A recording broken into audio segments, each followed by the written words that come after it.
विधि 22 साल की नवयुवती थी, जिसका अपनी दादी के अलावा दुनिया में कोई नहीं था। अचानक एक दिन दादी की मौत हो गई। विधि अब दुनिया में बिल्कुल अकेली रह गई थी। उसके बॉयफ्रेंड सनी के अलावा अब उसका इस दुनिया में कोई सहारा नहीं था। एक दिन विधि दादी की अलमारी खोलती है, जिसमें उसे एक पुरानी बैंक की पासबुक और लॉकर की चाबी मिलती है। विधि बहुत हैरान हो जाती है। वह जानती थी दादी कितनी मुश्किलों से घर चला रही थी। फिर ऐसे में उनके पास से मिली ये लॉकर की चाबी देखकर विधि के मन में सवालों की झड़ी लग गई थी। ऐसा क्या है उस लॉकर में जिसके बारे में दादी ने उसे आज तक नहीं बताया? सवाल बहुत सारे थे जिनका जवाब ढूंढना था। दादी की डेथ सर्टिफिकेट लेकर जब वो बैंक पहुंची तो उसे दादी की लॉकर का एक्सेस मिल गया। उत्सुकतावश उसने लॉकर खोला तो उसमें सिर्फ उसे कुछ कागज दिखाई दिए। विधि कागज लेकर घर लौट आई। उन कागजों के मुताबिक मंथनपुर में एक बड़ी हवेली दादी के नाम थी। इतनी बड़ी हवेली है दादी के पास और हम सालों से इस 2 कमरे के किराए के मकान में जी रहे हैं। ऐसा क्यों किया दादी ने? खैर जो भी बात हो, अब तो ये हवेली मेरी है। मैं कल ही मंथनपुर के लिए निकलती हूँ। अगले ही दिन वो मंथनपुर के लिए निकल गई थी। बड़ी अजीबोगरीब सी जगह थी ये। मेन रोड से हवेली की तरफ जाने वाली सड़क बिल्कुल सुनसान थी। गाड़ी तो क्या, पैदल चलता हुआ भी कोई इंसान नहीं दिख रहा था। सड़क पर गहरा सन्नाटा पसरा हुआ था। सड़क के दोनों तरफ घने ऊंचे पेड़ लगे थे। इतने पेड़ पौधे होने पर भी वहां किसी भी पक्षी का कलरव नहीं था। कोई जानवर नहीं।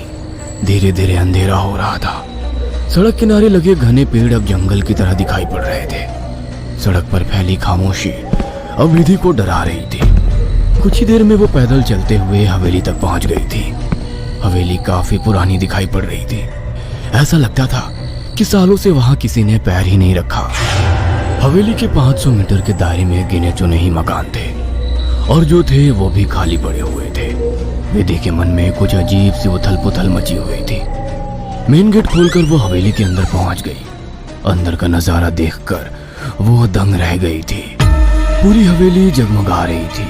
अंदर महंगे फर्नीचर और सजावटी सामान देखकर विधि का मुंह खुला का खुला रह गया था। अरे वाह, ये हवेली तो बहुत वेल मेंटेन्ड है। लगता है यहाँ जरूर कोई रहता है। हेलो, कोई है? कोई है यहाँ? विधि पूरी हवेली में घूमकर वहां रहने वाले व्यक्ति को ढूंढ रही थी। ढूंढते ढूंढते वो हवेली के अंदर आकर देखने लगती है। तभी एक बूढ़ी औरत ना जाने कहां से विधि के सामने आ जाती है। बूढ़ी के चेहरे पर गहरी झुर्रियां थी और कमर झुकी हुई थी।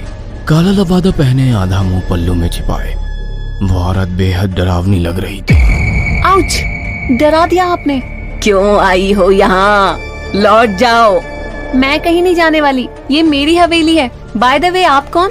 यहाँ कोई नहीं रह सकता। शैतान रहता है यहाँ। लौट जाओ। शैतान? Very funny. अच्छा, तो हवेली हड़पने के लिए ये स्टोरी बनाई है आपने? विधि कुछ कहने वाली होती है, तभी वो देखती है कि बूढ़ी औरत हवेली की ओर देखकर कुछ सकपका गई है और अपना चेहरा ढकते हुए वो अचानक ही अंधेरे में कहीं गायब हो जाती है।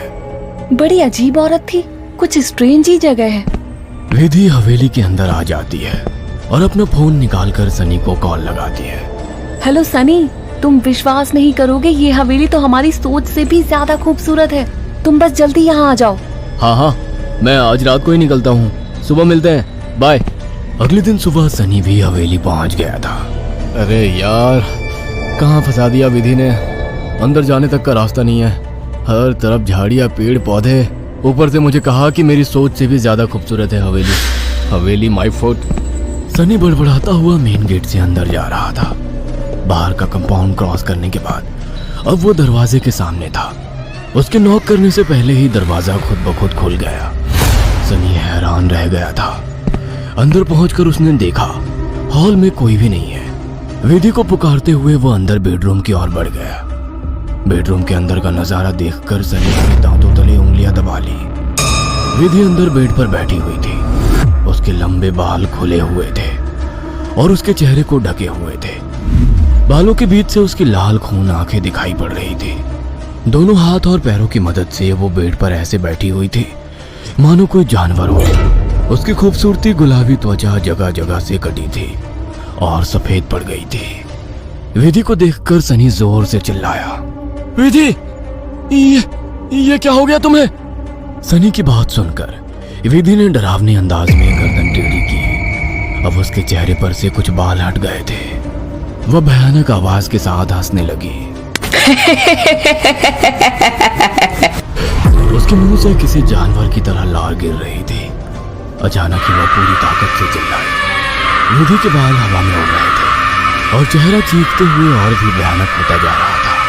काले दांत और सफेद पड़ चुकी आंखें आकार में बड़ी होती जा रही थी। सनी के अंदर और देख पाने की ताकत नहीं बची थी। अपनी पूरी ताकत लगाकर वो कमरे से बाहर की तरफ भागा। बाहर हवेली के दरवाजे तक पहुंचा ही था कि विधि की दर्द से भरी आवाज सुनाई पड़ी। सनी, मुझे छोड़कर मत जाओ, मुझे बचा लो। सनी, ये मुझे नहीं छोड़ेगा। बहुत दर्द हो रहा है, बहुत दर्द हो रहा है।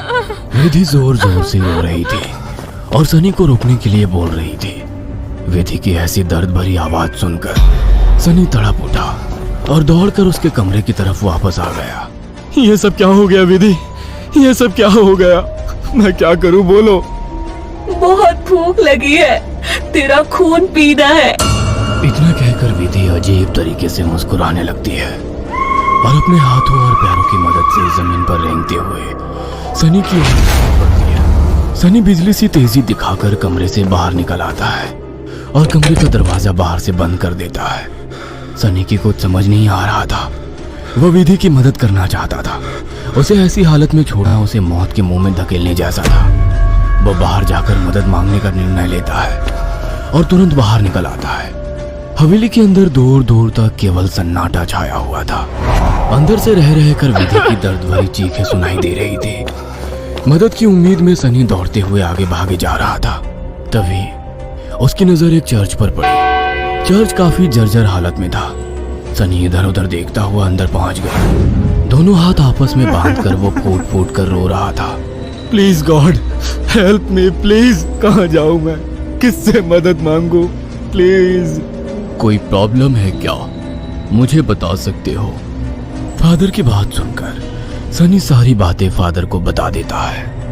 परेशान मत हो डियर, मैं तुम्हें हॉली वाटर दे रहा हूँ। जाकर अपनी गर्लफ्रेंड के ऊपर छिड़क देना। God bless. Sunny holy water लेकर हवेली लौट आया था। उसने विधि के रूम का दरवाजा खोला तो वो दीवारों पर चल रही थी। उसके मुंह से खून बह रहा था और वो जोर जोर से हंस रही थी। दरवाजा खुला देख उसने टेढ़ी सी नजर से सनी को देखा और दीवार से नीचे कूदकर उसकी ओर बढ़ने लगी। सही समय पर सनी ने हॉली के ऊपर छिड़क दिया।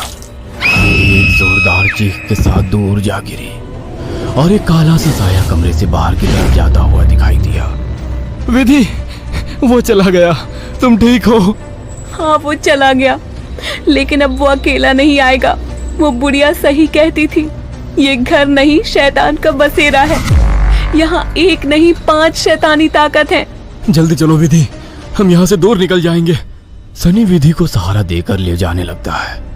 तभी विधि की आंखें पलट जाती है और वो सनी को दूर धकेल देती है। सनी जाकर दीवार में टकरा जाता है। तभी फादर वहां आ जाते हैं।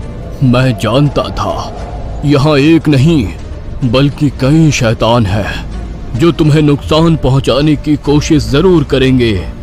तुम्हारी दोस्त पोजेस्ड है, यह आसानी से उसका शरीर नहीं छोड़ेंगे। मुझे ही कुछ करना होगा। फादर हॉली वाटर को विधि पर छिड़कते हैं जिससे कुछ पल के लिए शैतान कमजोर हो जाता है। उसी समय वे दोनों उसे बेड से बांध देते हैं। उसके बाद फादर प्रेयर बोलने लगते हैं और वाटर की कुछ बूंदें उसके ऊपर गिराने लगते हैं। विधि पूरी ताकत लगाकर चीख रही थी। फिर कुछ देर बाद अचानक उसने चीखना बंद कर दिया। भयंकर सी आवाज में उसने कहा, ये मेरा शिकार है, तुझे क्या लगता है इसे बचा लेगा? इसके बाद विधि ने झटके से अपने दोनों हाथों पर बंधी रस्सी को खींचकर तोड़ लिया और अपने हाथों और पैरों को उल्टी दिशा में मोड़ने लगी। कट कट की आवाज के साथ उसकी हड्डियों के टूटने की आवाज आ रही थी। विधि की दिल को चीरती चीखों को सुनकर सनी की आंखों से भी आंसू बह रहे थे। फादर ने वाटर छिड़कते हुए विधि के चारों ओर एक गोला बना दिया। अब वो उस गोले से बाहर नहीं आ पा रही थी। फादर लगातार प्रेयर कर रहे थे। अचानक कड़ाक की आवाज आई और विधि की गर्दन पीछे की तरफ घूम गई। विधि का शरीर निढाल होकर जमीन पर गिर गया। सनी पागलों की तरह विधि विधि चिल्ला रहा था। फादर के लिए इस समय सनी की जान बचाना जरूरी था, इसलिए वे उसे घसीटते हुए हवेली से बाहर ले आए और दरवाजे पर वाटर छिड़क कर वहां से बाहर आ गए। सनी अभी भी जमीन पर सिर टिकाकर फूट फूट कर रो रहा था और फादर की आंखों में भी को ना बचा पाने की तकलीफ साफ दिखाई दे रही थी। अगर आपको हमारी ये कहानी पसंद आई हो तो इसे लाइक और शेयर करना ना भूलें।